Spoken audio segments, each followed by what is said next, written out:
السلام عليكم ورحمة الله وبركاته. الحمد لله. اللهم صل على محمد وعلى آل محمد كما صليت على إبراهيم وعلى آل إبراهيم إنك حميد مجيد. أما بعد فاتقوا الله عباد الله. أعوذ بالله من الشيطان الرجيم. قال هذا رحمة من ربي فإذا جاء وعد ربي جعله دكا وكان وعد ربي حقا وتركنا بعضهم يومئذ يموج في بعض ونفخ في الصور فجمعناهم جمعا. സ്നേഹമുള്ള സഹോദരി സഹോദരന്മാരെ, സുഹൃത്തുക്കളെ, സൂറത്തുൽ കഹ്ഫിൻ്റെ അവസാന ഭാഗത്ത് ദുൽഖർനൈൻ റളിയല്ലാഹു അൻഹുവുമായി ബന്ധപ്പെട്ടുകൊണ്ടുള്ള അദ്ദേഹത്തിൻ്റെ പടയോട്ടവും ജൈത്രയാത്രയുമൊക്കെ ആഗോളതലത്തിൽ എവിടെയെല്ലാം എത്തി എന്ന് പരാമർശിക്കുന്ന ആയത്തുകളാണ് കഴിഞ്ഞ നമ്മുടെ ക്ലാസ്സുകളിലൂടെ നമ്മൾ മനസ്സിലാക്കിയത്. പടിഞ്ഞാറ് ഭാഗത്തേക്ക് അദ്ദേഹത്തിൻ്റെ യാത്ര തുടരുകയും അവിടെ കണ്ട ദൃശ്യങ്ങൾ വിവരിക്കപ്പെടുകയും ചെയ്തു. തുടർന്ന് കിഴക്ക് ഭാഗത്തേക്കുള്ള അദ്ദേഹത്തിൻ്റെ യാത്ര തുടരുകയും അവിടെ കണ്ട ദൃശ്യങ്ങൾ വിവരിക്കപ്പെടുകയും ചെയ്തു. അതിൻ്റെ ശേഷം പിന്നീട് രണ്ട് വമ്പിച്ച കുത്തനെയുള്ള മലകൾക്കിടയിൽ ജീവിച്ചുകൊണ്ടിരിക്കുന്ന അതിൻ്റെ സമീപവാസികളായ ആളുകളുടെ സമീപത്തേക്ക് എത്തുകയും ആ സമയത്ത് ആ പ്രദേശവാസികൾ ദുൽഖർനൈൻ രാജാവിനോട് അവർ നാളുകളോളമായി അനുഭവിച്ചു കൊണ്ടിരിക്കുന്ന യഅ്ജൂജ് മഅ്ജൂജ് എന്ന് പറയുന്ന ഒരു സമൂഹത്തിൻ്റെ പീഡന കഥകൾ വിവരിച്ചു കൊടുക്കുകയും അവർ ഞങ്ങളുടെ നാട്ടിൽ വലിയ കുഴപ്പമുണ്ടാക്കുകയാണ്, അവരുമായി പൊരുതുവാനോ അവരിൽ നിന്ന് സംരക്ഷണം ഉണ്ടാക്കുവാനോ ഞങ്ങളെക്കൊണ്ട് കഴിയുന്നില്ല, അതുകൊണ്ട് ഇടയ്ക്കിടെ ഈ മലമ്പാതകൾക്കിടയിലൂടെ ചില ചുരമാർഗങ്ങൾ സ്വീകരിച്ചുകൊണ്ട് അവർ ഞങ്ങളുടെ നാടുകളിൽ വരികയും ഇവിടെയുള്ള ജനതയെ തട്ടിക്കൊണ്ടുപോവുകയും ആൾനാശം വരുത്തുകയും കൊള്ളയടിക്കുകയുമൊക്കെ ചെയ്തുകൊണ്ട് സദാ അവർ ഫസാദ് ഉണ്ടാക്കുകയാണ്. അതുകൊണ്ട് അവരുടെ ഷർറിൽ നിന്ന് ഞങ്ങൾക്ക് മോചനം നൽകുവാൻ ഞങ്ങൾ താങ്കൾക്ക് ഞങ്ങളാലാകുന്ന വിധത്തിലുള്ള സാമ്പത്തികമായ ചില സഹായങ്ങളൊക്കെ ചെയ്തു തരാം. അവരുടെ ക്രൂരമായ മർദ്ദനങ്ങളിൽ നിന്ന് ഞങ്ങൾക്ക് സുരക്ഷയേകുവാൻ അവർ വരുന്ന വഴികൾ അടച്ചു തന്നുകൊണ്ട് ഒരു വമ്പിച്ച മതിൽക്കെട്ട് നിങ്ങൾ നിർമ്മിച്ചു തരണം എന്ന് മഹാനായ ദുൽഖർനൈൻ രാജാവിനോട് സ്ഥലവാസികൾ ആവശ്യപ്പെട്ടതാണ് കഴിഞ്ഞ ക്ലാസ്സിൽ നമ്മൾ മനസ്സിലാക്കിയത്. ആ ആവശ്യത്തെ മാനിച്ചുകൊണ്ട് നീതിമാനും കരുണയുടെ ഹൃദയവുമുള്ള വ്യക്തിത്വമായ ദുൽഖർനൈൻ എന്ന് പറയുന്ന മഹാനായ ആ രാജാവ് ആ ജനങ്ങളോട് പറഞ്ഞു, നിങ്ങൾ എനിക്ക് സാമ്പത്തികമായി ഇതിനു വേണ്ടി ഫീസോ അല്ലെങ്കിൽ നിങ്ങളുടെ ഭാഗത്തു നിന്നുള്ള സഹായങ്ങൾ സമ്പത്ത് കൊണ്ട് വേണ്ടതില്ല. കാരണം എനിക്കെൻ്റെ റബ്ബ് ചെയ്തു തന്നിട്ടുള്ള അനുഗ്രഹങ്ങൾ എമ്പാടും അതിനേക്കാളെല്ലാം ഉത്തമമായത് എൻ്റെ കൈകളിലുണ്ട്. പക്ഷേ എനിക്ക് ആവശ്യം നിങ്ങളുടെ സമ്പത്തല്ല, നിങ്ങളുടെ മാൻ പവറാണ്. അതുകൊണ്ട് നിങ്ങൾ എന്നെ സഹായിക്കണം. എപ്രകാരം ഞാൻ നിങ്ങൾക്ക് ഈ ശത്രുക്കളുടെ ആക്രമണങ്ങളിൽ നിന്ന് നിങ്ങൾക്ക് രക്ഷയേകുന്ന വിധത്തിൽ രണ്ട് മലകൾക്കിടയിൽ ഒരു മതിൽക്കെട്ട്, ഭദ്രമായ നിലക്കൊരു മതിൽക്കെട്ട് ഞാൻ നിർമ്മിച്ചു തരാം. അതിന് നിങ്ങൾ എനിക്ക് സഹായിക്കേണ്ടത് സമ്പത്ത് കൊണ്ടല്ല, നിങ്ങളുടെ ആൾബലം കൊണ്ടാണ് എന്ന് പറഞ്ഞാൽ ഇവിടെ കിട്ടാവുന്ന മെറ്റീരിയലുകൾ കൊണ്ട്, അഥവാ ഇരുമ്പ് കട്ടികൾ നിങ്ങൾ കൊണ്ടുവന്ന് തരണം. അങ്ങനെ ഇരുമ്പ് കട്ടികൾ ആ നാട്ടുകാർ വലിയ വലിയ ഇരുമ്പ് കട്ടികൾ കൊണ്ടുപോയി കൊടുത്തു. ദുൽഖർനൈൻ രാജാവ് ആ രണ്ട് മലകൾക്കിടയിലൂടെ യഅ്ജൂജ് മഅ്ജൂജ് പ്രവഹിച്ചു വരുന്ന ഇടങ്ങളെ ബന്ധിക്കുന്ന നിലക്ക് അവിടെ ഭദ്രമായ ആ ഇരുമ്പ് കട്ടികൾ കൊണ്ട് ഒരു ശക്തമായ കെട്ട് പണിതു. ആ കെട്ടിൻ്റെ ഭദ്രത ഉറപ്പുവരുത്തുന്ന വിധത്തിൽ വീണ്ടും ദുൽഖർനൈൻ രാജാവ് നാട്ടുകാരോട് പറഞ്ഞു, നിങ്ങൾ ഇനി ഉരുകിയ ചെമ്പ്, അതല്ലെങ്കിൽ കോപ്പർ, എന്തെങ്കിലും ഉരുകിയ ഒരു ലോഹം നിങ്ങൾ കൊണ്ടുവരണം. അങ്ങനെ അത് കൊണ്ടുവന്ന് അത് തീയിലിട്ട്, അഥവാ ഇരുമ്പിൻ്റെ മുകളിൽ തീയിട്ട് പഴുപ്പിച്ച്, ആ പഴുത്ത് ഏറ്റവും വലിയ ഗോൾഡൻ കളറായ, അതല്ലെങ്കിൽ അഗ്നിഗോളം എന്ന് തോന്നിപ്പിക്കുന്ന വിധത്തിൽ ആ ഇരുമ്പ് കെട്ടികളായപ്പോൾ അതിൻ്റെ മുകളിലേക്ക് ഈ ഉരുകിയ ദ്രാവകം ഒഴിച്ച് അതീവ ഭദ്രമായ നിലക്കുള്ളൊരു മതിൽക്കെട്ട്, ശത്രുക്കൾ ഇനി ഒരു കാലത്തും ഇതിലേക്ക് കയറി മറിയാനോ തുരന്നു വരാനോ കഴിയാത്ത വിധത്തിൽ ശക്തമായ നിലക്കുള്ള ഒരു മതിൽക്കെട്ട് ദുൽഖർനൈൻ റളിയല്ലാഹു തആല അൻഹു ആ രാജ്യത്തിൻ്റെ ജനങ്ങൾക്ക്, സ്ഥലവാസികൾക്ക് വേണ്ടി നിർമ്മിച്ചു കൊടുക്കുകയാണ്. ആ നിർമ്മാണം അദ്ദേഹത്തിൻ്റെ പ്രവർത്തനമൊക്കെ കഴിഞ്ഞ് ജനങ്ങൾക്കൊരാശ്വാസമായി. ആ സമയത്ത് മഹാനവറുകൾ പറഞ്ഞതാണ്, ഖാല ഹാദാ റഹ്മത്തും മിർ റബ്ബി, ഇതെൻ്റെ രക്ഷിതാവായ അള്ളാഹുവിങ്കൽ നിന്നുള്ള എനിക്കുള്ള കാരുണ്യമാണ്, അനുഗ്രഹമാണ്. അവൻ ചെയ്തു തന്ന റഹ്മത്ത് മുഖേനയാണ് ഞാൻ നിങ്ങൾക്ക് ഈ സഹായം ചെയ്തു തന്നിട്ടുള്ളത്. അതുകൊണ്ട് കഴിഞ്ഞ ആയത്തിൽ പറഞ്ഞിരുന്നു, ഒരിക്കലും അവർക്ക് ഇതിൻ്റെ മേഖലയിലൂടെ ഇനി കയറി മറിയുവാനോ, ഈ കെട്ടിൻ്റെ മീതെ കയറി മറിയുവാനോ, ഈ കെട്ട് തുരന്നു വരുവാനോ അവർക്ക് സാധ്യമാകില്ല എന്ന് പറഞ്ഞിരുന്നു. പക്ഷേ ആ നിയമം എല്ലാ കാലത്തേക്കുമുള്ളതല്ല. ഇതെൻ്റെ റബ്ബിൻ്റെ കാരുണ്യമാണ്. പക്ഷേ ആ കാരുണ്യത്തിൻ്റെ അടിസ്ഥാനത്തിൽ ഭദ്രമായ നിലക്ക് ഞാൻ നിങ്ങൾക്കിവിടെ ഈ മതിൽക്കെട്ട് നിർമ്മിച്ചു തന്നിട്ടുണ്ട്. പക്ഷേ നിങ്ങളൊന്നറിയണം, ഫഇദാ ജാഅ വഅദു റബ്ബി, എൻ്റെ രക്ഷിതാവിൻ്റെ വാഗ്ദത്ത സമയം എത്തിക്കഴിഞ്ഞാൽ, വന്നു കഴിഞ്ഞാൽ, ജഅലഹു, ആ കെട്ടിനെ അവൻ ആക്കി തീർക്കും, ദക്കാ, അത് പൊട്ടിത്തകർക്കും, അത് പൊട്ടിത്തകർന്നു പോകും.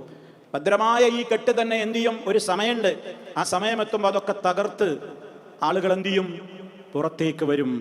വകാന വഅദു റബ്ബി ഹഖ്ഖാ, വരാൻ പോകുന്ന ഒരു കാര്യത്തെ സംബന്ധിച്ച് ആയിരക്കണക്കിന് വർഷങ്ങൾക്ക് മുമ്പ് ദുൽഖർനൈൻ റളിയല്ലാഹു അൻഹു സമൂഹത്തോട് പറയാണ്, ഒരു കാലം വരും, ആ കാലമെത്തുമ്പോൾ ഈ കെട്ട് തകരും.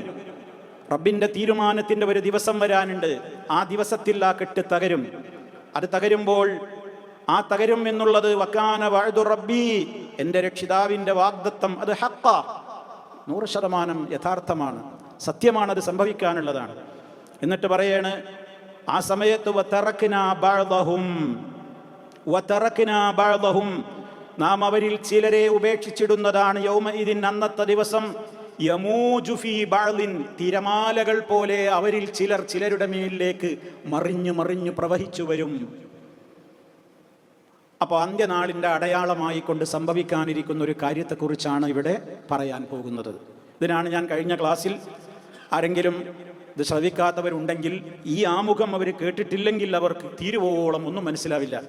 അതുകൊണ്ടാണ് കഴിഞ്ഞ ക്ലാസ്സിൻ്റെ ഒരു ചുരുക്കം നിങ്ങളുടെ ശ്രദ്ധയിൽ കൊണ്ടുവന്നത്. അപ്പം യഅ്ജൂജ് മഅ്ജൂജ് എന്ന് പറയുന്ന ഒരു ദുശക്തിക്കെതിരെ ദുൽഖർനൈൻ റളിയല്ലാഹു അൻഹു ഒരു അവരുടേതായ ആ ശർറ് ഈ സമൂഹത്തിലേക്ക് തടുക്കുവാൻ, ആ നാട്ടുകാർക്ക് തടുക്കുവാൻ വേണ്ടി അദ്ദേഹം നിർമ്മിച്ചു കൊടുത്ത കെട്ടാണ് ദുൽഖർനൈൻ നിർമ്മിച്ച കെട്ട് എന്നറിയപ്പെടുന്നത്. എവിടെയാണത് എന്ന് നമുക്കറിയാൻ കഴിയില്ല. കഴിഞ്ഞ ക്ലാസ്സിൽ പറഞ്ഞു ഓർക്കണം, അത് ചൈന വൻമതിലോ മറ്റ് ഇന്ന് എവിടെയെങ്കിലും സെർച്ച് ചെയ്താൽ കാണുന്ന വൻമതിലുകളോ ഒന്നും അല്ല. അത് അള്ളാഹുവിനെ അറിയൂ. മാത്രമല്ല, ആ കാലഘട്ടത്തിൽ ആ സമൂഹം തന്നെ പറഞ്ഞ ദുശക്തി ആരായിരുന്നു? യഅ്ജൂജ് മഅ്ജൂജ് എന്നാണ്. അവരാരാണ്? യഅ്ജൂജ് മഅ്ജൂജ് എന്ന് നമ്മൾ മനസ്സിലാക്കണം. ചെറുപ്പകാലം തൊട്ടേ മുസ്ലിമീങ്ങൾ കേൾക്കുന്നൊരു പ്രയോഗമാണ് യഅ്ജൂജ് മഅ്ജൂജ്, ദജ്ജാല്, മഹ്ദി, അതേപോലെ തന്നെ പല രൂപത്തിലുള്ള ഈസാ അലൈഹിസ്സലാമിൻ്റെ ഇറങ്ങിവരവ് പോലെയുള്ള ഒരുപാട് കാര്യങ്ങൾ. അന്ത്യനാളിൻ്റെ അടയാളമായി എണ്ണപ്പെട്ടിട്ടുള്ള ചെറിയ ചെറിയ അടയാളങ്ങളുണ്ട്. അതൊക്കെ ലോകത്ത് വന്നു കഴിഞ്ഞു പോയി. അന്ത്യനാൾ സംഭവിക്കുന്നതിൻ്റെ മുന്നോടിയായിട്ട് ഒരുപാട് ദൃഷ്ടാന്തങ്ങൾ നബി സല്ലല്ലാഹു അലൈഹി വസല്ലം പറഞ്ഞിട്ടുണ്ട്. അതിലെ ചെറിയ ചെറിയ സംഗതികളൊക്കെ ലോകത്ത് വന്നു കഴിഞ്ഞു, ഇപ്പോഴും വന്നുകൊണ്ടിരിക്കുന്നുണ്ട്. ഇനി അതിലെ വലിയ ദൃഷ്ടാന്തങ്ങൾ അത് അന്ത്യനാൾ ലോകാവസാനത്തിൻ്റെ തൊട്ട് മുമ്പായിട്ടാണ് സംഭവിക്കുക. ലോകാവസാനത്തിൻ്റെ തൊട്ട് മുമ്പായി, അതിനോടടുത്തായി സംഭവിക്കുന്ന ചില ദൃഷ്ടാന്തങ്ങളുണ്ട്. ആ ദൃഷ്ടാന്തങ്ങളിൽപ്പെട്ട ചില കാര്യങ്ങളാണ് നമുക്ക് മനസ്സിലാക്കുവാനുള്ളത്. മഹാനായ നബി സല്ലല്ലാഹു അലൈഹി വസല്ലം അതിൽ എണ്ണിപ്പറഞ്ഞതിൽ ദുഖാൻ എണ്ണിയിട്ടുണ്ട്. ഒരു ശക്തമായ പുക പുറപ്പെടാനുണ്ട്. ദജ്ജാലിൻ്റെ പുറപ്പാടുണ്ട്. ദാബത്തുൽ അർള് എന്ന് പറയുന്ന ഒരു അത്ഭുത മൃഗം പുറപ്പെടാനുണ്ട്. അതുപോലെ തന്നെ കിഴക്ക് നിന്ന് സൂര്യൻ ഇന്നുദിച്ചുകൊണ്ടിരിക്കുന്നത് പടിഞ്ഞാറ് നിന്ന് ഉദിക്കുന്ന ഒരവസരം വരാനുണ്ട്. ഈസാ അലൈഹിസ്സലാം ഇറങ്ങി വരികയും ദജ്ജാലിനെ കൊല്ലുകയും ചെയ്യുന്ന ഒരവസ്ഥ വരാനുണ്ട്. വയജൂജ് വമഅജൂജ്, യഅജൂജ് മഅജൂജ് രംഗപ്രവേശം ചെയ്യാനുള്ള ഒരവസരവും വരാനുണ്ട്. അതുപോലെ തന്നെ വമ്പിച്ച വലിയ തോതിലുള്ള ഭൂകമ്പങ്ങൾ, അതേപോലെ തന്നെ ഭൂമി പിളർന്നു പോകലുകളൊക്കെ വരാൻ പോകുന്നുണ്ട്. ഇതൊക്കെ ഇനി വരാനിരിക്കുന്ന 8-10 വലിയ അത്ഭുതങ്ങളാണ്. ഇതിൽ ഈസാ നബി അലൈഹി സ്വലാത്തു വസ്സലാമിൻ്റെ ഇറങ്ങി വരവുണ്ടാവുക ദജ്ജാൽ വന്നതിൻ്റെ ശേഷമാണ്. ദജ്ജാൽ ഇറങ്ങിയതിൻ്റെ ശേഷം ഈസാ അലൈഹി സ്വലാത്തു വസ്സലാമിൻ്റെ വരവുണ്ടാകും. ദജ്ജാലിനെ ഈസാ നബി അലൈഹി സ്വലാത്തു വസ്സലാം കൊന്നുകളയും.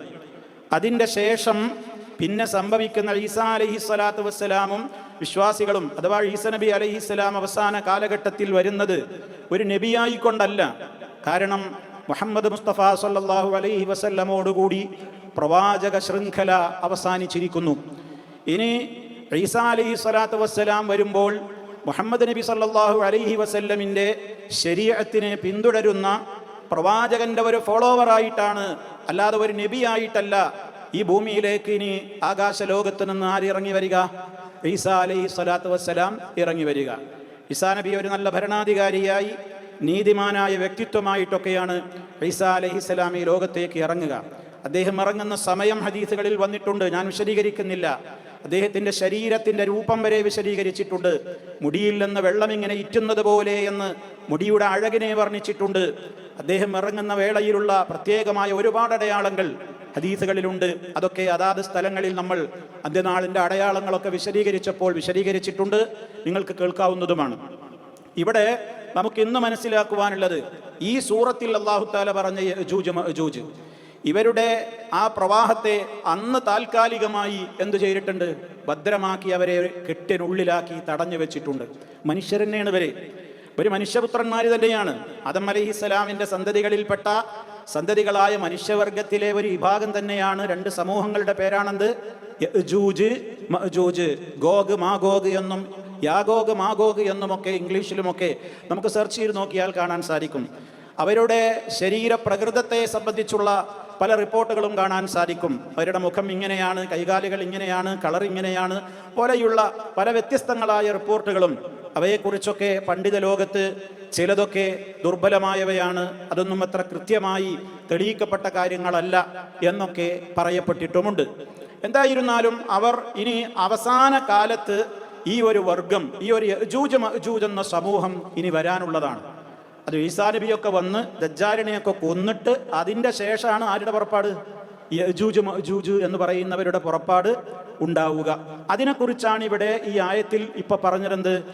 ഫഇദാ ജാഅ വഅദു റബ്ബി, എൻ്റെ റബ്ബിൻ്റെ, ദുൽഖർനൈൻ ജനങ്ങളോട് പറയാണ്, എൻ്റെ റബ്ബിൻ്റെ വാഗ്ദത്തം വന്നു കഴിഞ്ഞാൽ ജഅലഹു, ആ കെട്ടിനെ അവനാക്കും, ദക്കാ, തകർക്കപ്പെട്ട നിലയിലാക്കും.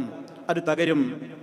ഇപ്പൊ ശത്രുവിനെ വരാനും തുറന്നങ്ങോട്ട് പുറത്തേക്ക് കടക്കാൻ മാത്രമൊന്നും കെൽപ്പില്ലാതെ തടഞ്ഞു വെക്കപ്പെട്ട ആ സമൂഹം എന്ന് പറഞ്ഞാൽ ആഗോളതലത്തിൽ ഭയങ്കര ഫിത്തറുണ്ടാക്കുന്ന സമൂഹമായിരിക്കും. നമ്മൾ വിചാരിക്കരുത് ചെറിയ സമൂഹമെന്നൊന്നും വിചാരിക്കണ്ട. യഅജൂജ് മഅജൂജ് എന്ന് പറഞ്ഞാൽ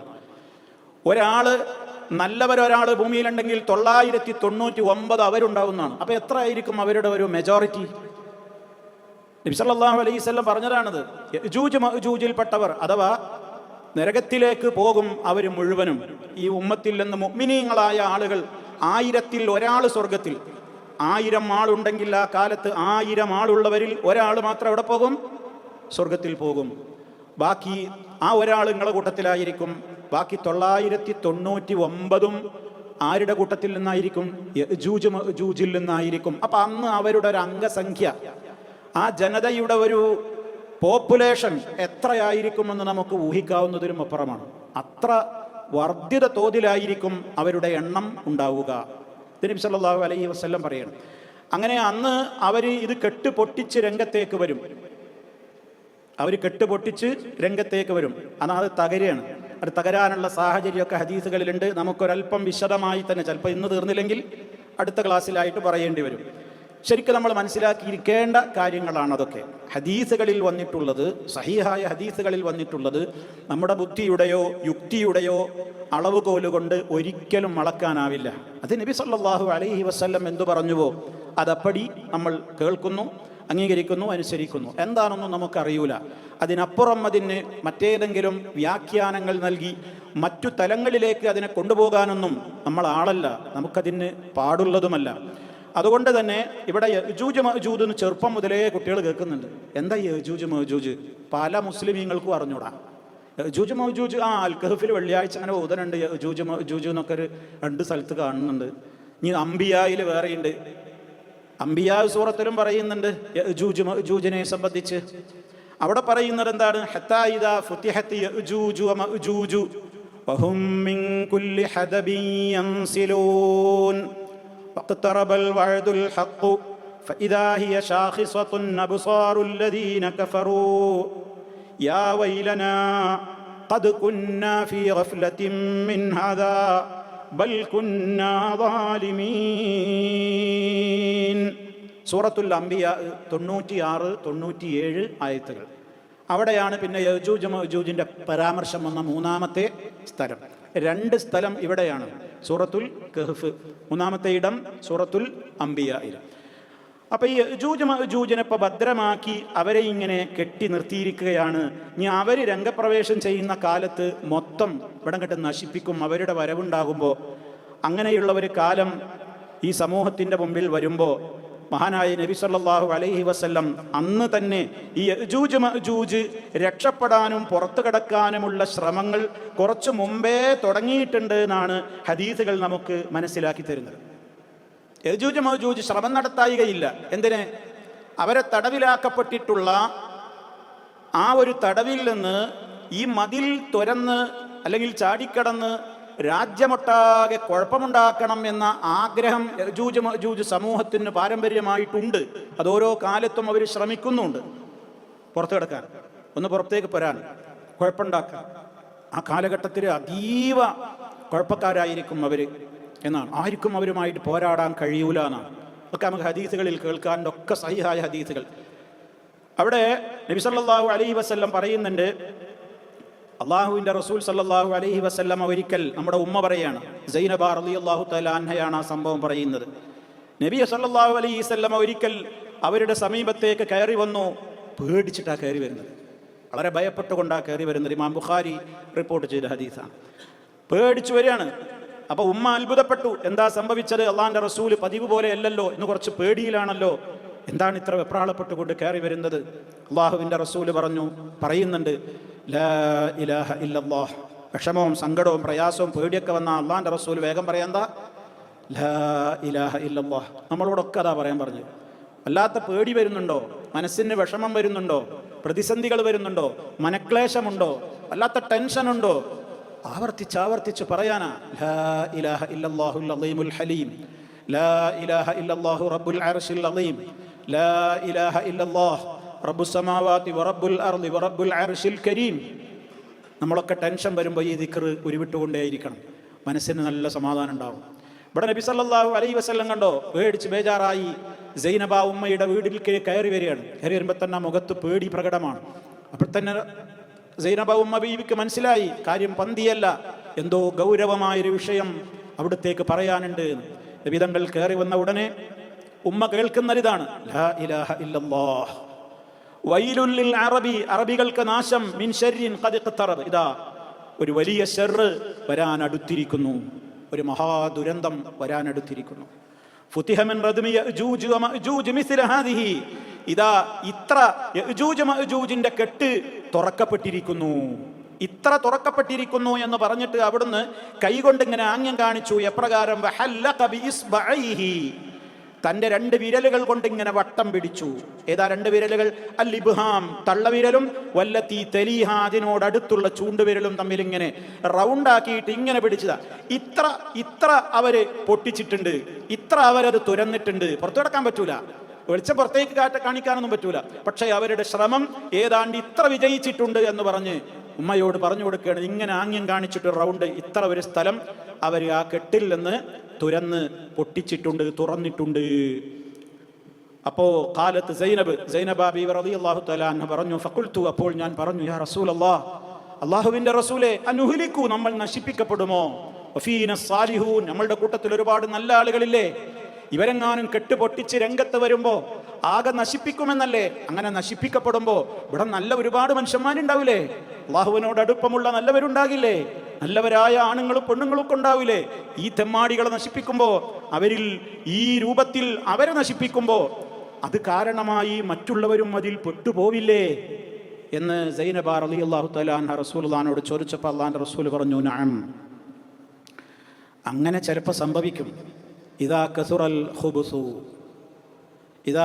ഖുബ്സു, ചീത്തയായ കാര്യങ്ങൾ അധികരിക്കുമ്പോൾ, ചീത്തയായ കാര്യങ്ങൾ ലോകത്ത് അധികരിക്കുമ്പോൾ, ശിക്ഷ വരുമ്പോൾ നല്ലവരായിട്ട് മാത്രം വേർതിരിച്ചിട്ട് ശിക്ഷ വരൂല. നമ്മൾ മനസ്സിലാക്കിയിരിക്കേണ്ട ഒരു പോയിന്റ്, രാജ്യത്ത് തെമ്മാടികൾ കാരണമായിട്ട് ശിക്ഷ ഇറങ്ങിയാൽ തെമ്മാടികളെ മാത്രമല്ല ശിക്ഷ ബാധിക്കുക, എല്ലാവരെയും അതെന്ത് ചെയ്യും? ബാധിക്കും. ഇത് വിശുദ്ധ ഖുർആൻ പറഞ്ഞൊരു യാഥാർത്ഥ്യമാണ്. വത്തഖൂ ഫിത്ന ലാ തുസീബന്ന അല്ലദീന ളലമൂ മിൻകും ഖാസ്സ, നിങ്ങൾ ഒരു ഫിത്നയെ പേടിക്കണം. അല്ലാഹു ഖുർആനിൽ നമ്മളോട് പറയാണ്, വത്തഖൂ, നിങ്ങൾ സൂക്ഷിക്കണം. ഫിത്ന, ഒരു ഫിത്ന വരുന്നത് നിങ്ങൾ സൂക്ഷിക്കണം. ആ ഫിത്ന വരുമ്പോൾ അള്ളാഹിന്റെ ശിക്ഷ വരും. ശിക്ഷ വരുമ്പോൾ ലാ തുസീബന്ന അല്ലദീന ളലമൂ മിൻകും ഖാസ്സ, നിങ്ങളിൽ നിന്ന് അക്രമം പ്രവർത്തിച്ചവരെ മാത്രമല്ല അത് പിടികൂടുക, എല്ലാവരെയും പിടികൂടും. പക്ഷേ ഇവിടെ അള്ളാഹിന്റെ റസൂൽ മറ്റൊരു കാര്യം പഠിപ്പിച്ചു കൊടുത്തു. അങ്ങനെ ലോകത്ത് ആ നിലക്കുള്ള ശിക്ഷകൾ ഇറങ്ങുമ്പോൾ വിശ്വാസികളും അതിൽ പെട്ടുപോകുമ്പോൾ അനീതിയല്ലേ എന്ന് നമുക്ക് തോന്നും. നബിതങ്ങൾ അന്നേ അതിന് മറുപടി പറഞ്ഞു, അങ്ങനെ ശിക്ഷിക്കപ്പെടുന്നവരുടെ കൂട്ടത്തിൽ പിന്നെ എല്ലാവരും ഉണ്ടാവും. പക്ഷേ നാളെ പരലോകത്ത് സുമ്മ യുബഅസൂന അലാ നിയ്യാതിഹിം, ഓരോരുത്തരുടെ നിയ്യത്തിനനുസരിച്ച് പരലോകത്തേക്ക് അവരെ അള്ളാഹു ഉയർത്തെഴുന്നേൽപ്പിക്കും എന്ന് പറഞ്ഞാൽ, സാലിഹീങ്ങൾ മഹാന്മാരൊക്കെ അതിൽ പെട്ടിട്ടുണ്ടെങ്കിൽ അവർ മഹാന്മാരായിക്കൊണ്ട് പരലോകത്തേക്ക് വരും. പക്ഷേ ബാധിക്കുമ്പോൾ എല്ലാവർക്കും എന്ത് ചെയ്യും? വന്ന് അങ്ങനെ ശിക്ഷകൾ വരുമ്പോൾ ബാധിക്കും. അതുകൊണ്ടാണ് ലോകത്ത് ഭൂകമ്പങ്ങളിൽ, ചിലപ്പോൾ പ്രളയങ്ങളിൽ, അങ്ങനെ പല സംഗതികൾ പല കാരണങ്ങളാൽ അല്ലാഹു ചെയ്യുന്നുണ്ടാകും. അതിൽ നിരപരാധികളും പെടും, നിരപരാധികളും ഉണ്ടാകും, അപരാധികളും ഉണ്ടാകും. പക്ഷേ പരലോകത്ത് രണ്ടു കൂട്ടരും ഒരുപോലെയാവില്ല. അപരാധികൾ ശിക്ഷിക്കപ്പെടുന്ന നരകത്തിലേക്ക് പോകുമ്പോൾ നിരപരാധികൾ അവിടെ അവർ ജീവിച്ച അവരുടെ ആ ഒരു നല്ല നിയ്യത്തനുസരിച്ച് അവർ പരലോകത്ത് ഉന്നതമായ പദവി അവർക്ക് നൽകപ്പെടും. അതുകൊണ്ടാണ് സമൂഹത്തിൽ തെമ്മാടിത്തം വർദ്ധിക്കുമ്പോൾ കയ്യും കെട്ടി നോക്കി നിൽക്കരുത്, ആവുന്ന വിധത്തിൽ തടയണം എന്ന് നബി സല്ലല്ലാഹു അലൈഹി വസല്ലമ പറഞ്ഞിട്ടുള്ളത്. തിന്മകൾ കാണുമ്പോൾ മൗനം പാലിക്കരുത് എന്നാണ്. നമുക്ക് പറയാൻ കഴിയോ? കൈകൊണ്ട് തടുക്കാൻ കഴിയോ? എന്നാൽ കൈകൊണ്ട് തടുക്കണം എന്നാണ്. അത് നമുക്ക് പറ്റൂല. അത് നമുക്ക് നമ്മളെ അധികാരമുള്ളിടത്തേ അത് പറ്റുള്ളൂ, കൈ കൊണ്ട് തടുക്കാൻ. ഒരു തിന്മ കാണുമ്പോൾ അതിന് പറ്റൂലെങ്കിൽ പിന്നെ നാവ് കൊണ്ടാണ് പറഞ്ഞു നോക്കുക. പറയാനും പറ്റൂലേ? ഹൃദയം കൊണ്ട് വെറുക്കുക. അതൊക്കെ ഇസ്ലാം പറഞ്ഞതാണ്. അപ്പം ശരി, നമുക്ക് വിഷയത്തിലേക്ക് മടങ്ങാം. അപ്പോൾ ഒരു കെട്ട് അന്ന് അത്ര പൊട്ടിച്ചു, പക്ഷേ പുറത്തേക്ക് വരാൻ പറ്റിയിട്ടില്ല. അവരാ ശ്രമം തുടർന്നുകൊണ്ടേയിരിക്കുകയാണ്. ഇത് നമ്മൾ മനസ്സിലാക്കണം. ആ ശ്രമം അവർ ഇപ്പോഴും തുടരുന്നുണ്ട്. അത് നമുക്ക് വേറെ ഹദീസുകളിൽ നമുക്ക് കാണുവാനും സാധിക്കും. മഹാനായ നബി സല്ലല്ലാഹു അലൈഹി വസല്ലം പറയാണ്, ഇന്ന യഅജൂജ വമഅജൂജ യഹ്ഫിറൂന കുല്ല യൗമിൻ, എല്ലാ ദിവസവും യഅജൂജ് മഅജൂജ് പുറത്തേക്ക് ചാടാൻ വേണ്ടിയിട്ട് അന്ന് ദുൽഖർനൈൻ കെട്ടിയ മതിൽ കുഴിച്ചുകൊണ്ടേയിരിക്കുന്നുണ്ട്. ദുൽഖർനൈൻ കെട്ടിയ മതിൽ തുരന്ന് പുറത്തേക്ക് ചാടാൻ വേണ്ടി എല്ലാ ദിവസവും ആര് ശ്രമിക്കുന്നുണ്ട്? യഅജൂജ് മഅജൂജ് ശ്രമം നടത്തിക്കൊണ്ടിരിക്കുന്ന കുറച്ച് ആളുകളൊന്നുമല്ല കേട്ടോ, വൻ സമൂഹമാണ് എന്ന് മനസ്സിലാക്കണം. അവർ ചെയ്തുകൊണ്ടിരിക്കുന്നുണ്ട്. അങ്ങനെ അവരെന്ത് ചെയ്യും? സൂര്യപ്രകാശം അങ്ങനെ കാണാറാകുന്നു എന്ന് വരുമ്പോൾ അവരുടെ നേതാവ് ക്യാപ്റ്റൻ അവരുടെ തൊഴിലാളികളോട് പറയും, ഇന്ന് നമുക്ക് മടങ്ങിപ്പോകാം, ബാക്കി നാളെ തുടരാം. ബാക്കി നമുക്ക് നാളെ തുടരാം. ഇന്നിപ്പോൾ എത്ര ആയല്ലോ, ഇനി ബാക്കി നമുക്ക് നാളെ തുടരാം. അങ്ങനെ ദിവസം കുറേ ചെയ്തിട്ട് നമുക്ക് പുറത്ത് കിടക്കാം എന്നവർ തീരുമാനം എടുക്കുകയാണ്. അങ്ങനെ ശരിക്കും ശ്രദ്ധിക്കുക. അങ്ങനെ അവർ പോയി തിരിച്ചു വരുമ്പോഴേക്ക് ഫയുഈദുഹുല്ലാഹു അശദ്ദമാക്കാന, ആ മതിൽക്കെട്ട് പൂർവ്വസ്ഥിതിയിലേക്ക് അള്ളാഹു മടക്കിയിട്ടുണ്ടാകുന്നു. എടുത്ത പണിയൊക്കെ ബാത്തിലായിട്ടുണ്ടോ? അത് പിന്നെയും പൂർവ്വസ്ഥിതിയിലേക്ക് തിരിച്ചു പോവുകയാണ്. അങ്ങനെ ഹത്താ ഇദാ ബലഗത മുദ്ദത്തുഹും, അല്ലാഹു സുബ്ഹാനഹു വ തആല അവർക്ക് നിശ്ചയിച്ചൊരു കാലം ഇനി വരാനുണ്ട്. അതുവരെ ഈ പണി അവർ തുടരുന്നുണ്ട്. എല്ലാ ദിവസവും പണിയെടുക്കും, പിറ്റേന്ന് തുടരാന്ന് പറയും. പക്ഷേ എടുത്ത പണി ബാത്തിലായിരിക്കും. പിറ്റേന്ന് വന്നാൽ പിന്നെയും ഇങ്ങനെ തന്നെ മതിൽ പൂർവ്വസ്ഥിതിയിലായിട്ടുണ്ടാവും, പുറത്ത് കിടക്കാൻ കഴിയൂല. അങ്ങനെ അള്ളാഹു അവർക്ക് നിശ്ചയിച്ച ഒരു ദിവസമുണ്ട്. ഇവിടെ പറഞ്ഞില്ലേ ഫഇദാ ജാഅ വഅദു റബ്ബി എന്ന് പറഞ്ഞില്ലേ. ഫഇദാ ജാഅ വഅദു റബ്ബി, എൻ്റെ റബ്ബിന്റെ വാഗ്ദത്ത ദിവസം വന്നെത്തിക്കഴിഞ്ഞാൽ, ആ സമയത്തെന്ന് പറഞ്ഞില്ലേ ഇവിടെ പറഞ്ഞില്ലേ, ആ ദിവസത്തോളം അന്നും അവർ വന്ന് കുഴിക്കും, അവർ ശ്രമം നടത്തും. അങ്ങനെ അവർ ഇതാ ഇപ്പൊ സൂര്യപ്രകാശം കാണും എന്ന നിലയിലേക്ക് എത്തുമ്പോൾ അവർ പറയുന്നത്, എല്ലാവരും മടങ്ങിപ്പോയിക്കോളൂ, നമുക്ക് നാളെ ഇനിയും പണി വന്ന് തുടരാം ഇൻഷാ അല്ലാന്ന് ആ സമയത്ത് അവർ പറയും. ഇതുവരെ അവർ ആ വാക്ക് പറഞ്ഞിട്ടില്ല. ഇൻഷാ അല്ലാ ഇനി നമുക്ക് നാളെ തുടരാൻ അവർ പറഞ്ഞിട്ട് അന്നത്തെ ദിവസം പോകുമ്പോൾ പിറ്റേ ദിവസം അവർ തിരിച്ചു വന്ന് നോക്കുമ്പോൾ അവരെടുത്ത പണിയൊക്കെ അവിടെ തന്നെ ഉണ്ട്. അപ്പോൾ അവർക്ക് മനസ്സിലായി ഇൻഷാ അല്ലാ പറഞ്ഞാൽ അത് മുന്നോട്ട് പോകുന്നു. അങ്ങനെ അവരുടെ ശ്രമം അവർ തുടരും. അവർ വീണ്ടും ആ നിലക്കതിൽ അതിശക്തമായ നിലക്കുള്ള പ്രവർത്തനങ്ങൾ നടത്തി അത് തകർത്തു പുറത്തു വരും. അങ്ങനെയാണ് ആ അവസാന കാലഘട്ടത്തിൽ ഖുറൂജ് യഅ്ജൂജ് മഅ്ജൂജ് അതിൻ്റെ ആ രംഗപ്രവേശം ഈ ലോകത്തേക്ക്, അത് അവരെവിടെയാണോ തടഞ്ഞു നിർത്തപ്പെട്ടത് ആ പ്രദേശത്ത് നിന്നവർ ഭൂമിയിലേക്ക് എന്ത് ചെയ്യും? പ്രവഹിക്കും. അതാണ് വിശുദ്ധ ഖുർആനിൽ ഞാൻ നേരത്തെ ഓതി കേൾപ്പിച്ച അംബിയായിലെ 96, 97 ആയത്തുകൾ. എന്താ അവിടെ പറയുന്നത്? ഹത്താ ഇദാ ഫുതിഹത് യഅ്ജൂജു വമഅ്ജൂജു, അങ്ങനെ യഅ്ജൂജ് മഅ്ജൂജ് തുറന്നു വിടപ്പെട്ടാൽ, യഅ്ജൂജ് മഅ്ജൂജ് എന്ന് പറയുന്ന ഈ വൻ പോക്കിരികളും അക്രമികളുമായ ഈ രണ്ട് സമൂഹം തുറന്നു വിടപ്പെട്ടാൽ, വഹും അവർ ആ സമയത്ത് മിൻ കുല്ലി ഹദബിൻ എല്ലാ കുന്നിൻ ചെരുവുകളിലൂടെയും യൻസിലൂന അവർ നാട്ടിലേക്ക് ശക്തമായി പ്രവഹിച്ച് ഇറങ്ങി വരും. വൻ ജനക്കൂട്ടരിക്കും. അവരുടെ എണ്ണവും അന്ന് ജീവിച്ചിരിക്കുന്ന മറ്റു ജനങ്ങളുടെയും റേഷ്യോ ഞാൻ എത്ര പറഞ്ഞത്? 1:999. അവരന്ന് 999. ബാക്കി നാട്ടിലുള്ള സാധുക്കളോ മുഅ്മിനീങ്ങളോ 1. വേറെ ആൾക്കാരും ഉണ്ടാവും. ആ സമൂഹം അവരിലേക്ക് ഇരച്ചു കയറും. ഖുർആൻ പറയുന്നു അങ്ങനെ വഖ്തറബൽ വഅദുൽ ഹഖ്, സത്യമായ യാഥാർത്ഥ്യം അതാത് അടുക്കാൻ പോവുകയാണ്. ആ സമയത്താണ് അവരുടെ വരവ്. അന്നേരം ഫഇദാ ഹിയ ശാഖിസത്തുൻ അബ്സാറുൽ ലദീന കഫറൂ, ഇതൊക്കെ കേട്ടപ്പോൾ പുച്ഛിച്ച് തള്ളി നിഷേധിച്ച സത്യനിഷേധികളായ ആളുകളുടെ കണ്ണുകൾ അന്ന് തുറിക്കും. ഇതൊക്കെ കേട്ടപ്പോൾ എന്ത് യഅ്ജൂജ് മഅ്ജൂജ്, എന്ത് ദജ്ജാല്, എന്ത് ഈസാ നബിയുടെ വരവ്, അതൊക്കെ വരുന്നോടത്ത് വെച്ച് കാണാന്നല്ലേ ഇന്നും പറയുന്നത്. എന്തിനാ അന്നത്തേക്ക് നോക്കണത്? ഇന്നും അതിനല്ലേ പറയുന്നത്? ഇന്നും പറയില്ലേ പല നിഷേധികളും അതിനല്ലേ പറയണത്. അപ്പൊ ഇതൊക്കെ തള്ളിക്കളഞ്ഞ ആളുകളുടെ ഇടയിലേക്കുള്ള ഇവരുടെ ഈ പ്രവാഹം ഉണ്ടല്ലോ, ആ പ്രവാഹം അങ്ങോട്ട് നടക്കുമ്പോ അന്ന് അവർ നിലവിളിക്കാൻ കണ്ണൊക്കെ അങ്ങോട്ട് തുറിക്കുന്നതാണ്. ഫഇദാ ഹിയ ശാഖിസത്തുൻ അബ്സാറുൽ ലദീന കഫറു, സത്യനിഷേധികളായ ആളുകളുടെ ദൃഷ്ടികളതാ മേലോട്ടങ്ങനെ തുറിച്ചു നിൽക്കുകയാണ്. കണ്ണിമ വെട്ടുന്നു പോലുമില്ല, പേടിച്ചിട്ട് കണ്ണ് തുറിച്ചു നിൽക്കും. ഇവരെ കാണുമ്പോഴേ, ഇവരങ്ങോട്ട് കാണുന്നതോടുകൂടി നാട്ടിലുള്ള ജനങ്ങൾ പേടിച്ചരണ്ട് കണ്ണ് തുറിച്ച് അന്തം വിട്ട് നിൽക്കുന്നു. എന്നിട്ട് നിലവിളിക്കുന്നു. ഖുർആനാ പറയണത്, യാ വൈലനാ, ഞങ്ങളുടെ നാശമേ, ഞങ്ങൾക്ക് എന്ത് നാശമാണ് ഇതുവരെ സംഭവിച്ചത്. ഖദ് കുന്നാ ഫീ ഗഫ്ലത്തിൻ മിൻ ഹാദാ, ഇതിനെക്കുറിച്ചൊക്കെ ഞങ്ങളോട് ദൂതന്മാരും വേദവാക്യങ്ങളും ഒക്കെ പഠിപ്പിച്ചു തന്നപ്പോഴും അതൊന്നും സംഭവിക്കില്ലെന്ന് പറഞ്ഞ് അതിനെയൊക്കെ തള്ളിക്കളഞ്ഞ് ആ കാര്യത്തിലൊന്നും ഒരു ശ്രദ്ധയും കൊടുക്കാതെ ഞങ്ങൾ അശ്രദ്ധരായി ജീവിച്ചല്ലോ. ബൽ കുന്നാ ളാലിമീൻ, മാത്രമല്ല ഞങ്ങൾ അക്രമികളായിട്ടാണല്ലോ ജീവിച്ചത്. ഇനി എന്തു ചെയ്യും? ഇവരുടെ വരവേണ് കാണുമ്പോൾ അന്നുണ്ടായിരുന്ന കാഫറുകൾ പേടിച്ചരണ്ട് നിലവിളിച്ച് കണ്ണു തുറിക്കുന്ന സൂറത്തുൽ അംബിയായിലെ 96, 97 സൂക്തങ്ങളിലൂടെ അള്ളാഹു പറയാം. അങ്ങനെ അവരിങ്ങോട്ട് വന്നാൽ, ഞാൻ നേരത്തെ പറഞ്ഞില്ലേ, ഇനി അവരുടെ രംഗപ്രവേശം വരുന്ന സമയത്ത് ആലോചിച്ചു നോക്കണം. ആ സമയത്ത് അവർ ഇറങ്ങി വരും എന്ന് പറഞ്ഞില്ലേ, അന്നിവിടെ ആരുണ്ട് എന്ന് നിങ്ങൾ ഓർക്കണം. ആരുണ്ട്? ഈസാ നബി അലൈഹിസ്സലാം ഉണ്ട്. ഈസാ നബി അലൈഹിസ്സലാം എന്ത് ചെയ്തിട്ട് നിൽക്കുകയാണ്? ദജ്ജാലിന്റെ ഫിത്നയിൽ നിന്ന്. ദജ്ജാലിന്റെ ഫിത്നയും യഅ്ജൂജ് മഅ്ജൂജിന്റെ ഫിത്നയും തമ്മിൽ 2 അന്തരമുണ്ട്. എത്ര അന്തരമുണ്ട്? 2 വ്യത്യാസങ്ങൾ എല്ലാവരും മനസ്സിലാക്കും. ദജ്ജാലിനെ കൊണ്ടുള്ള ഫിത്ന ആത്മീയമായ ഫിത്നയാണ്. കാരണം അവൻ ആത്മീയ പരിവേഷത്തിലാണ് വരിക. അവൻ മനുഷ്യന്മാരെ ദീന നശിപ്പിക്കാനും ആദർശം നശിപ്പിക്കാനും തൗഹീദ് നശിപ്പിച്ച് ശിർക്കിലേക്ക് കൊണ്ടുപോകാനും ഈമാൻ തകർത്ത് കുഫറിലേക്ക് കൊണ്ടുപോകാനുമാണ് ആര് വരിക? ദജ്ജാൽ വരിക. കാരണം അവൻ റബ്ബാണ് എന്നാ വാദിക്കുക. അത്ഭുതങ്ങൾ കാണിക്കും, ഒരുപാട് കാര്യങ്ങൾ അവൻ കാണിക്കും. അവൻ്റെ പിന്നാലെ ഒരുപാട് ആളുകളുണ്ടാകും, ധാരാളം ജനങ്ങളുണ്ടാകും. പുറപ്പെടുന്ന പ്രദേശത്ത് നിന്ന്, അസ്ഫഹാനിലെ ഇന്നത്തെ ഇറാൻ പേർഷ്യയുടെ ഭാഗത്ത് നിന്ന് തന്നെ 70,000 യഹൂദികൾ അവൻ്റെ പിന്നാലെ ഉണ്ടാകും. കൂടുതലും സ്ത്രീകളാണ് ഉണ്ടാകുന്നതാണ്.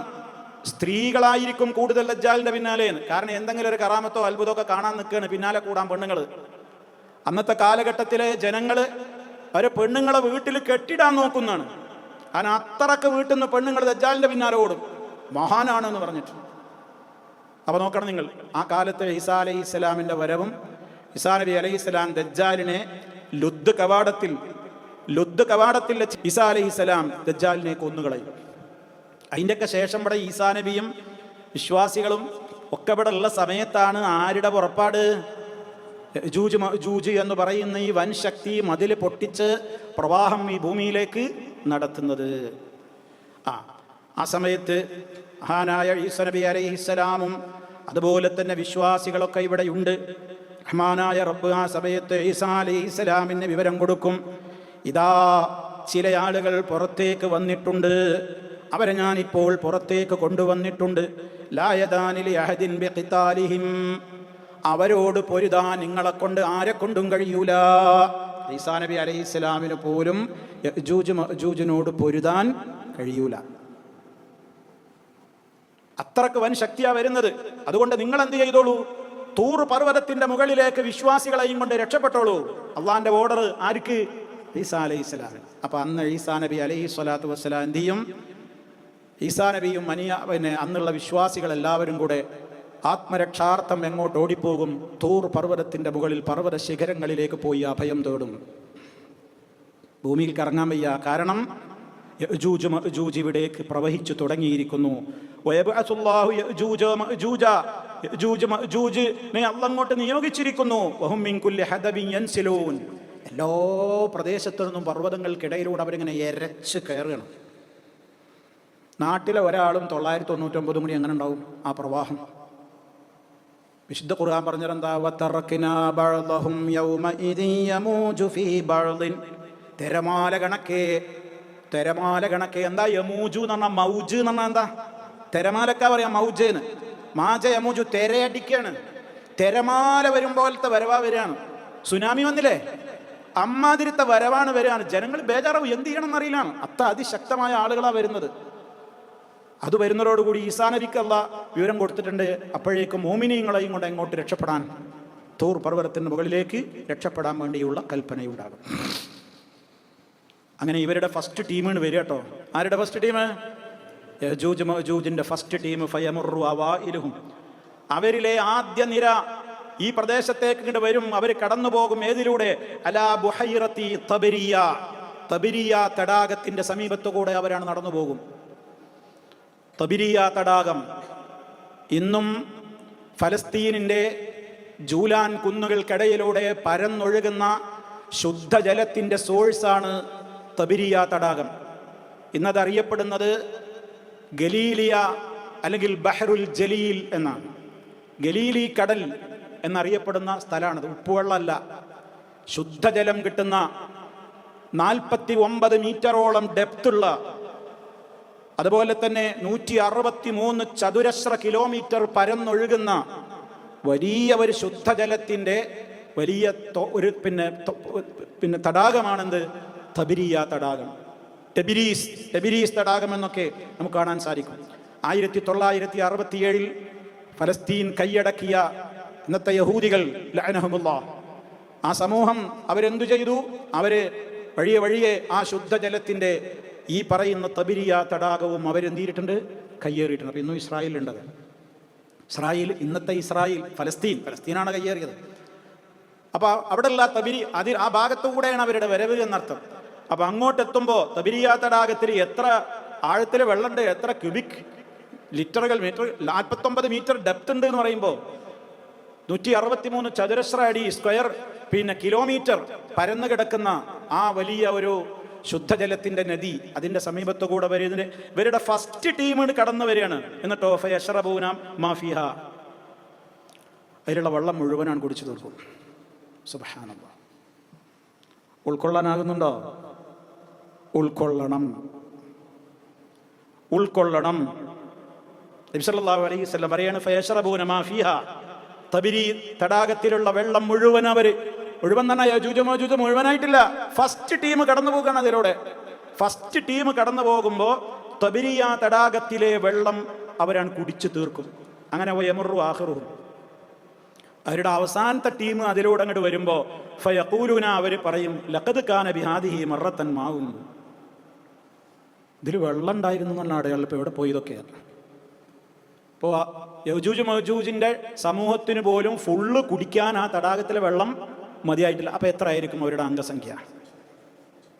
അവരാണ് വിശുദ്ധ ഖുർആൻ പറയുന്ന വതറക്നാ ബഅദഹും യമൂജു ഫി വതറക്നാ ബഅദഹും യൗമഇദിൻ യമൂജു ഫി ബഅദിൻ, അവരിലെ ചിലരിലേക്ക് അന്നത്തെ ദിവസം നാം എന്ത് ചെയ്തു? അലമാലകൾ കണക്കെ ഇങ്ങോട്ട് തുറന്നു വിടും, അമ്പിച്ച കുഴപ്പമുണ്ടാക്കും. അങ്ങനെ അവർ ആ വെള്ളം ഒക്കെ കുടിച്ച് അപ്പോഴേക്ക് വയുഹ്സറു നബിയുല്ലാഹി ഈസാ വഅസ്ഹാബുഹു, ഈസാ നബി അലൈഹിസ്സലാം അനുയായികളൊക്കെ ലോക്കാണ്. അവർ അവിടെ മലയുടെ മുകളിൽ സുരക്ഷിതരായിട്ടിരിക്കും, എന്നിട്ട് ഇറങ്ങാൻ പറ്റൂല. അന്നത്തെ ലോകത്തുള്ള അവർക്ക് പുറത്തേക്കൊന്നും ബന്ധമല്ല. കോവിഡ് വന്നപ്പോൾ നമ്മൾ ലോക്കായില്ലേ? ഫ്ലൈറ്റ് പറഞ്ഞോ? എവിടെയും പറഞ്ഞില്ല. നമ്മളെ വീട്ടിൽ കുത്തിരുന്നു, പള്ളിയിലേക്ക് വരെ നമ്മൾ വാതിൽ തുറന്നില്ല, ലോക്ക്ഡായി. ലോക്ക്ഡൗൺ എന്ന് പേരിട്ട് നമ്മളല്ലേ. അത് ഈസാ അലൈഹിസ്സലാമും അനുയായികളും പർവ്വതശിഖരത്തിൽ ലോക്ക്ഡാണ്. ഇവിടെ ഭൂമിയിൽ ഇങ്ങനെ കലാപം കൊടുമ്പിരിക്കൊള്ളുകയാണ്. വലിയ ഭീകരവാദികൾ അഴിഞ്ഞാട്ടം നടത്തുകയാണ് ഭൂമിയിൽ. ഈസാ അലൈഹിസ്സലാമും അനുയായികളും അവിടെ ഉണ്ട്. എത്രത്തോളം അന്ന് വിശ്വാസികളായ ആളുകളെ സംബന്ധിച്ചിടത്തോളം അള്ളാഹിന്റെ റസൂൽ പറയാണ് ഹത്താ യകൂന റഅ്സു സൗരി, ഒരു കാളയുടെ തലയായിരിക്കും ലിയഹദിഹിം, അന്നത്തെ മുഅ്മിനീങ്ങൾക്ക് അന്ന് ഖൈറൻ മിൻ മിഅത്തി ദീനാരിൻ ലിയഹദികുമുൽ യൗം, ഇന്ന് നിങ്ങളുടെ കയ്യിൽ 100 സ്വർണമുണ്ടെങ്കിൽ, 100 സ്വർണ്ണ നാണയമുണ്ടെങ്കിൽ അതിനേക്കാൾ അന്ന് അവർക്ക് വിലപ്പെട്ടതായിരിക്കും ഒരു കാളയുടെ തല. എത്രയായിരിക്കും അന്നത്തെ ദാരിദ്ര്യം? 100 ദീനാറ്, 100 പവൻ, അല്ലെങ്കിൽ ഒരു ദീനാർ എന്ന് പറയുമ്പോൾ തന്നെ അത് എത്രയോ വാല്യൂ ആണ്. അന്നത്തെ നമ്മളെ ദീനാർ കുവൈറ്റ് ദീനാറും ബഹ്റൈൻ ദീനാറും ഒന്നും അല്ലത്. അത് ദീനാർ എന്ന് റസൂലുള്ളാഹിയുടെ കാലത്ത് ദീനാർ എന്ന് പറഞ്ഞാൽ അത് ഒറിജിനൽ എന്താണ്? അത് സ്വർണ്ണാണ്. ദിർഹം എന്ന് പറയുമ്പോൾ അത് ഒറിജിനൽ സിൽവറാണ്, വെള്ളിയാണ്. അപ്പം 100 പൊന്ന് എത്രയോ വാല്യൂ ഉണ്ട് അതിന്. ഇന്ന് നിങ്ങൾക്ക് അതിന് എത്രത്തോളം വില ഉണ്ടോ അതിനേക്കാൾ വിലയായിട്ട് അന്നത്തെ മോമിനിയങ്ങൾക്ക് എന്തു തോന്നും? ഒരു കാളയുടെ തല, ഒരു കാളനൊരു മൂരിനെ അറുത്തിട്ട്, നമ്മുടെ നാട്ടിലൊരു മൂരിനെ പോത്തിനെയൊക്കെ അറുത്ത തല ആയിരിക്കലും വേണോ? വിലയില്ലാത്ത സാധന. ആ കാലഘട്ടത്തിലെ ദാരിദ്ര്യം മുസ്തഫ സല്ലല്ലാഹു അലൈഹി വസല്ലം നമുക്ക് അറിയിച്ചു തരാണ്. ഒരു കാളയെ അറുത്തിട്ട് അതിൻ്റെ ഒരു തല അന്നത്തെ കാലത്തുള്ള ജനങ്ങൾക്ക് വിശപ്പ് കാരണത്താൽ ഇന്ന് നിങ്ങൾക്ക് 100 സ്വർണത്തോട് ഉള്ളതിനേക്കാൾ താല്പര്യമായിരിക്കും അന്നവർക്ക് ഒരു കാളയുടെ തലയോട് പോലും. നബി സല്ലല്ലാഹു അലൈഹി വസല്ലം പറയണം. ആ സമയത്ത് ആകെ പ്രശ്നത്തിലല്ലേ. ഫയർഗബു നബിയുല്ലാഹി ഈസാ വഅസ്ഹാബുഹു, ഈസാ നബി അലൈഹി സ്വലാത്തു വസ്സലാമും അനുയായികളും ആ സമയത്തതാ ദുആ ചെയ്യുകയാണ് അല്ലാഹുവിനോട്. അല്ലാഹു സുബ്ഹാനഹു വ തആലയോട് ദുആ ചെയ്യും. ആര്? ഈസാ നബി. കാരണം വിശ്വാസികൾക്ക് അതല്ലേ ഉള്ളൂ. ഈസാ നബി അലൈഹിസ്സലാമും വിശ്വാസികളും വന്ന് അല്ലാഹുവിലേക്ക് ദുആ ചെയ്യുകയാണ്. റബ്ബേ, എത്രത്തോളം വലിയ പ്രയാസത്തിലാണ്, വലിയ ബുദ്ധിമുട്ടിലാണ്, ദാരിദ്ര്യമാണ്, പട്ടിണിയാണ്, കഷ്ടപ്പാടാണ്, ഭക്ഷണമില്ല, വെള്ളമില്ല, സ്വൈരമില്ല, നിർഭയത്വമില്ല, നാട്ടിലേക്ക് ഇറങ്ങാൻ നിവൃത്തിയില്ല, ഈ ഭീകരവാദികളുടെ അഴിഞ്ഞാട്ടമാണ്, എന്ത് ചെയ്യണം റബ്ബേ, നിന്നോടല്ലാതെ പറയാനില്ല. മഹാനായ ഈസാ അലൈഹിസ്സലാം ദുആ ചെയ്യുകയാണ്. ഈസാ നബി അലൈഹിസ്സലാമും വിശ്വാസികളും ദുആ ചെയ്യുമ്പോൾ ഫയുർസിലുല്ലാഹു അലൈഹിമുൻ നഗഫ ഫീ റിഖാബിഹിം, അല്ലാഹു സുബ്ഹാനഹു വ തആല ആ ദുആക്ക് ഉത്തരം കൊടുക്കുകയാണ്. അല്ലാഹു സുബ്ഹാനഹു വ തആല എന്തു ചെയ്യും? യഅജൂജ് മഅജൂജിന്റെ മേൽ ഒരു അന്നഗഫ, ഒരു തരം കീടങ്ങളെ അയക്കും. നഗഫ് എന്ന് പറഞ്ഞാൽ ആടിൻ്റെയും ഒട്ടകത്തിൻ്റെയും ഒക്കെ മൂക്കിൽ അന്ന് കാണപ്പെട്ടിരുന്ന ഒരു തരം പുഴുക്കളാണ്, കൃമി കീടങ്ങളാണ്. അതുകൊണ്ട് ആടിന് കുഴപ്പമില്ല, ഒട്ടകത്തിന് കുഴപ്പമില്ല. ഇവിടെ മൂക്കിലതിങ്ങനെ നടക്കുന്നുണ്ടാവും എന്നല്ലാതെ. അപ്പോൾ നമ്മുടെ ശരീരത്തിൽ തന്നെ ആയിരക്കണക്കിന് വൈറസുകളില്ലേ? വൈറസ് ഇല്ലാതെ അവിടെ മനുഷ്യൻ ജീവിക്കാൻ പറ്റുമോ? വൈറസും ബാക്ടീരിയ ഒക്കെ ഉണ്ടാവും. അത് നമുക്ക് ഉപദ്രവകരമായി മാറുമ്പോഴാണ് നമ്മൾ അതിനെ പ്രതിരോധിക്കുന്ന ആൻറ്റിബയോട്ടിക്കും മറ്റൊക്കെ നമ്മൾ ഉപയോഗിക്കുന്നത്. ശരീരത്തിന് ആയിരക്കണക്കിന് ലക്ഷക്കണക്കിന് വൈറസും ബാക്ടീരിയ ഒക്കെ വേണം. ഈ മൃഗങ്ങളുടെ മൂക്കിൽ കാണുന്ന ഒരു തരം കീടങ്ങളൊക്കെയാണ് എന്ത് പറയാ, നഖഫ് എന്ന് പറയാം. ആ രൂപത്തിലുള്ള കീടങ്ങളെ, കൃമികളെ അല്ലാഹു സുബ്ഹാനഹു വ തആല ഈസാ നബിയുടെ പ്രാർത്ഥന സ്വീകരിച്ചുകൊണ്ട് എന്ത് ചെയ്യും? ഫീ റിഖാബിഹിം യഅ്ജൂജ് മഅ്ജൂജിന്റെ ആളുകളുടെ പെരടിയിലേക്ക് അതിനെ അയക്കും. അങ്ങനെ അവരുടെ എല്ലാവരുടെയും പെരടിയിൽ ഒരു തരം വൈറസ്, കൃമി, കീടം, വൈറസിന്റെ രംഗപ്രവേശം അല്ലെങ്കിൽ ബാക്ടീരിയയുടെ രംഗപ്രവേശം. ഫയുസ്ബിഹൂന ഫർസാ കമൗതി നഫ്സിൻ വാഹിദത്തിൻ. ഒരൊറ്റ ബോഡി ചത്തു വീഴും പോലെ അവർ മുഴുവനും ചത്തു വീഴും. ഒരൊറ്റ ബോഡി ചത്തു വീഴും പോലെ യഅ്ജൂജ് മഅ്ജൂജിന്റെ ആളുകൾ മുഴുവനും ആ വൈറസ് ബാധ കൊണ്ട്, ആ കൃമി കീടങ്ങൾ അവരുടെ കഴുത്തിൽ പിടിക്കുന്നതോടുകൂടി, ബാധിക്കുന്നതോടുകൂടി അവർ മരിച്ചു വീഴുമെന്ന് നബി സല്ലല്ലാഹു അലൈഹി വസല്ലം. കമൗതി നഫ്സിൻ വാഹിദ, ഒരൊറ്റ ശരീരം അങ്ങ് വീഴും പോലെ ഇവർ ഒന്നാകെ മരിച്ചു വീഴും. സുമ്മ യഹ്ബിതു നബിയുല്ലാഹി ഈസാ വഅസ്ഹാബുഹു ഇലൽ അർളി. പിന്നീട് മഹാനായ ഈസാ നബി അലൈഹിസ്സലാമും അനുയായികളും ഭൂമിയിലേക്ക് എന്ത് ചെയ്യും? പർവ്വതത്തിന്റെ മുകളിലല്ലേ എല്ലാവരും, ലോക്കഡല്ലേ, അവിടുന്ന് താഴോട്ട് ഇറങ്ങി വരും. ഇവിടെ ഇറങ്ങി വരുമ്പോഴത്തെ കാഴ്ച എന്താ? ഫലാ യജിദൂന ഫിൽ അർളി മൗളിഅ ശിബിരിൻ. ഭൂമിയിൽ ഒരു ചാണ് സ്ഥലം പോലും ബാക്കിയുണ്ടാവില്ല. ഇല്ലാ മലഅഹു സഹമുഹും വനതുനുഹും. യഅ്ജൂജ് മഅ്ജൂജിന്റെ ശവശരീരം ജീർണിച്ചിട്ട്, അവരുടെ നെയ്ക്കൊഴുപ്പും അതുപോലെ തന്നെ അവരുടേതായ ബോഡി ജീർണിച്ചിട്ടുള്ള നാറ്റവും കാരണത്താൽ ഭൂമിയിലേക്ക് ഇറങ്ങാൻ വയ്യ.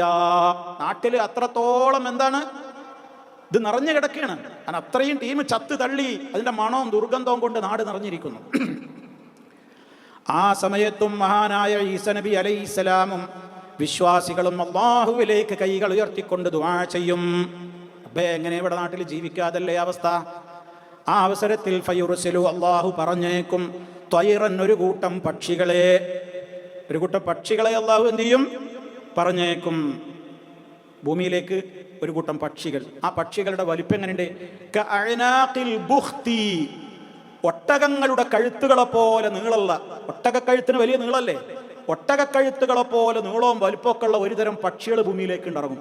എന്ത് പക്ഷിയാണെന്ന് നമുക്കറിയില്ല. ആ പക്ഷികളാണ് വന്നിട്ട് ഇവരുടെയൊക്കെ ശവശരീരങ്ങളെ ഓരോന്നോരോന്നായിട്ട് അവയങ്ങോട്ട് ഒന്നാകെ വന്ന് അള്ളാഹു ഉദ്ദേശിക്കുന്നിടത്ത്, ചില റിപ്പോർട്ടുകളിൽ കാണാം ബഹറിലേക്ക് എന്നൊക്കെ, സമുദ്രത്തിലേക്കാണ് കൊണ്ടുപോയിട്ട് തള്ളും.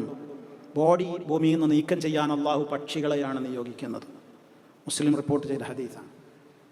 എന്നിട്ട് പിന്നെ എന്ത് ചെയ്യും? ഭൂമിയിലെ നാറ്റമൊക്കെ പോകണ്ടേ? സുമ്മ യുർസിലുല്ലാഹു മതറാ, അള്ളാഹു പിന്നെ ഇവിടെ നല്ല അതിശക്തമായ ഒരു മഴ പെയ്യിപ്പിക്കും, ഒരു മഴയെ അയക്കും. അതെല്ലായിടങ്ങളിലും ആ മഴ ബാധിക്കും. അങ്ങനെ ഭൂമിയെ ആ മഴ ക്ലീനാക്കും. ഏതുപോലെ? നല്ല ഉറച്ച, നല്ല വൃത്തിയുള്ള ഒരു പ്രദേശം പോലെ ഭൂമിയാക്കിയിട്ട് ആ നാറ്റവും പോയി ശവശരീരങ്ങളെയും ഈ രാജ്യത്ത് നിന്ന് അല്ലാഹു ദൂരേക്ക് എടുത്തെറിയും. ഇത് ഇമാം മുസ്ലിം റിപ്പോർട്ട് ചെയ്തിട്ടുള്ള ഹദീസിൽ നമുക്ക് കാണുവാൻ സാധിക്കും. അപ്പൊ സഹോദരങ്ങളെ, ആ നിലക്കാണ് ഇവരുടെ അതിശക്തമായ നിലക്കുള്ള വരവും പിന്നീട് അവരെ നശിപ്പിക്കുന്ന ചരിത്രമൊക്കെ അല്ലാഹു സുബ്ഹാനഹു വ തആല അവൻ്റെ പ്രവാചകനിലൂടെ നമുക്ക് കൃത്യമായി തന്നെ പഠിപ്പിച്ചു തന്നിട്ടുള്ളത്. അതുകൊണ്ട് തന്നെ സഹോദരങ്ങളെ, ഈ അർത്ഥത്തിൽ പിന്നീട് എന്തു ചെയ്യും? മഹാനായ ഈസാ നബി അലൈഹിസ്സലാത്തു വസ്സലാമും വിശ്വാസികളും ഈ ഭൂമിയിൽ അവരുടേതായ നല്ല ജീവിതം ജീവിക്കും. അങ്ങനെ ചെടികൾ മുളയ്ക്കുവാനും കാർഷികമായ അഭിവൃദ്ധി ഉണ്ടാകുവാനും ആ വിധത്തിലൊക്കെയുള്ള ഒരു നല്ല അവസ്ഥ ഈ യഅ്ജൂജ് മഅ്ജൂജിന്റെ നാശത്തിന് ശേഷം പിന്നീട് കുറച്ചു കാലം കൂടി ഭൂമിയിൽ എന്ത് ചെയ്യും? നിലനിൽക്കും എന്ന് അള്ളാഹുവിൻ്റെ റസൂൽ സല്ലല്ലാഹു അലൈഹി വസല്ലം നമുക്ക് പഠിപ്പിച്ചു തന്നിരിക്കുകയാണ്. ഇതാണ് യഅ്ജൂജ് മഅ്ജൂജിനെ സംബന്ധിച്ച് ഞാൻ ചുരുക്കി പറഞ്ഞതാണ്. വിശദാംശങ്ങൾ വേറെയുമുണ്ട്. ഏതാണ്ട് നമ്മൾ അറിയേണ്ട കാര്യങ്ങളൊക്കെ ഇതിൽ അടങ്ങിയിട്ടുണ്ട്. അപ്പം അതുകൊണ്ട് ഈ ഒരു യഅ്ജൂജ് മഅ്ജൂജ് എന്താണെന്ന് ചോദിച്ചാൽ, ഈ ക്ലാസ് കേട്ട ഇനി കേൾക്കുന്ന എല്ലാവർക്കും ഒരു പൊതു ധാരണയുണ്ടാകണം. ഇതെന്താണ്? ഇപ്പം എല്ലാവർക്കും മനസ്സിലായിട്ടുണ്ടാകും എന്നാണ് ഞാൻ വിചാരിക്കുന്നത്. അതാണ് ഇവിടെ അള്ളാഹു പറയുന്ന വാഗ്ദത്ത ദിവസം വന്നു കഴിഞ്ഞാൽ ജഅലഹു ദക്ക, ഈ കെട്ടൊക്കെ തകരും. അത് തകർന്നിട്ട് അല്ലാഹ് നിശ്ചയിച്ചിട്ടുള്ള ആ കരാറിൻ്റെ സമയം അത് യാഥാർത്ഥ്യമാണ്. അങ്ങനെ അലമാലകൾ കണക്കെ അവരുടെ പ്രവാഹമുണ്ടാകും. പിന്നെ അധിക കാലമൊന്നും ഉണ്ടാവില്ല. പിന്നെ ഒരു നല്ലൊരു കാലഘട്ടത്തിൻ്റെ ശേഷമൊക്കെ പിന്നെ അദ്യനാളിനോട് ഏറ്റവും അടുത്ത അടയാളങ്ങളൊക്കെ സംഭവിക്കുന്നതോടുകൂടി പിന്നെ ഭൂമിയിൽ വളരെ ദുഷിച്ച ആളുകൾ മാത്രമേ ഉണ്ടാവുള്ളൂ. അവരിൽ എന്തു ചെയ്യും? ഖിയാമം സംഭവിക്കും. ഖിയാമത്ത് നാൾ സംഭവിക്കുക ഏറ്റവും വൃത്തികെട്ട ഒരു ജനത ഇവിടെ ഉള്ളപ്പോൾ ആയിരിക്കും. ലാ ഇലാഹ ഇല്ലല്ലാഹ് പറയുന്ന ആളുകളൊന്നും ഉണ്ടാവില്ല. കഅബ പോലും ഓരോ കല്ലുകളായി പൊളിച്ച് തകർക്കും. അതൊക്കെ യജൂജ് മൗജൂജിൻ്റെ ഒക്കെ എത്രയോ ശേഷമാണ്. കാരണം യജൂജ് മൗജൂജൊക്കെ വന്നിട്ടും പിന്നെയും ഇവിടെ എന്ത് നടക്കും എന്ന് കൂടി അതും കൂടി നമ്മൾ മനസ്സിലാക്കണം. മഹാനായ നബി സല്ലല്ലാഹു അലൈഹി വസല്ലം പറയുന്നുണ്ട്, എന്ത്? ലയഹുജ്ജന്നൽ ബൈതു വലയുഅ്തമറന്ന ബഅദ ഖുറൂജി യജൂജ് മൗജൂജ്. യജൂജ് മൗജൂജ് പുറപ്പെട്ടിട്ടും അതിൻ്റെയൊക്കെ ശേഷം അള്ളാഹുവിൻ്റെ ഭവനത്തിൽ ഹജ്ജ് നടക്കും, ഉംറ നടക്കുക തന്നെ ചെയ്യും. പിന്നെ ശേഷമൊക്കെയാണ് ലോകത്തിൽ എന്ത് നടക്കുന്നത്? കഅബയൊക്കെ പൊളിക്കലും കംപ്ലീറ്റ് എല്ലാം തകരുന്ന ഒരവസ്ഥയിലേക്ക് നീങ്ങുന്നത്. അതാണ് വതറക്നാ ബഅദഹും യൗമഇദിൻ വതറക്നാ ബഅദഹും, അവരിൽ ചിലരെ നാം വിട്ടേക്കുന്നതാണ്. വതറക്നാ ബഅദഹും യൗമഇദിൻ, അന്നത്തെ ദിവസം യമൂജു ഫീ ബഅദിൻ, ചിലരിലേക്ക് അവർ തിരമാല കണക്കെ ഇങ്ങോട്ട് പ്രവഹിച്ച് ആഞ്ഞടിച്ചു വരും.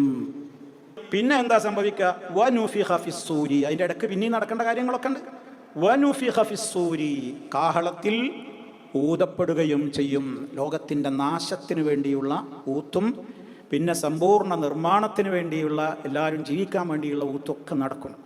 ഫജമഅനാഹും, അങ്ങനെ സമൂഹത്തെ മുഴുവൻ ഒന്നാകെ നമ്മൾ ഒരുമിച്ച് കൂട്ടും. മഹ്ശറിൽ ജംഅ, ഒരു ഒരുമിച്ച് കൂട്ടൽ.